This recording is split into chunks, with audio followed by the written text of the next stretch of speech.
नमस्ते दोस्तों। आज बात करते हैं एक बहुत ही बड़े और संवेदनशील विषय की। पाकिस्तान ने हाल ही में हुए दोहा शिखर सम्मेलन में एक अरब इस्लामिक नाटो या इस्लामिक डिफेंस टास्क फोर्स का प्रस्ताव रखा है, जिसमें मुस्लिम और अरब देश एक साथ आकर इजरायल के विस्तार या आक्रामकता का एकजुट होकर जवाब देंगे। लेकिन इसका भारत पर क्या असर हो सकता है, चलिए देखते हैं।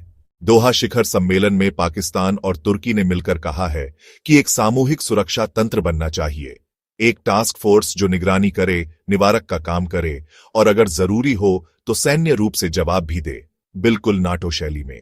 यह कदम इजरायल के हमलों और मध्य पूर्व में बढ़ते तनाव के जवाब में उठाया गया है। अगर इस्लामिक नाटो या अरब इस्लामिक टास्क फोर्स बनता है तो भारत को कूटनीतिक चुनौती का सामना करना पड़ेगा। पाकिस्तान इस कदम का इस्तेमाल अपने नैरेटिव को मजबूत करने के लिए करेगा, खासकर कश्मीर और मुस्लिम दुनिया में।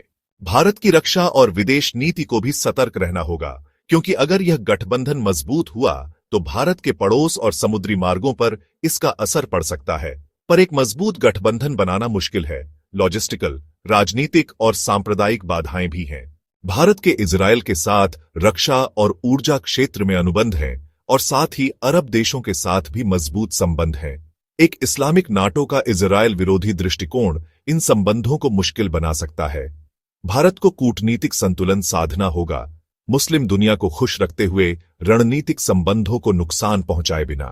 भारत को अपनी छवि संभालनी होगी, वैश्विक मंचों और मुस्लिम देशों में राय बनेगी। अगर भारत तटस्थ या इजरायल समर्थक रुख रखता है तो घरेलू और कूटनीतिक आलोचना हो सकती है। साथ ही भारत की सुरक्षा नीतियों पर भी असर होगा, जैसे खुफिया जानकारी साझा करना, गठबंधन आदि।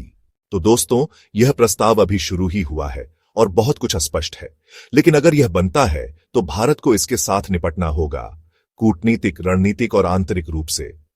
आप क्या सोचते हैं? क्या यह गठबंधन बनेगा या सिर्फ बयानबाजी तक ही सीमित रहेगा? कमेंट में बताइएगा। अगर वीडियो पसंद आया हो तो लाइक, शेयर और फॉलो करना न भूलिएगा।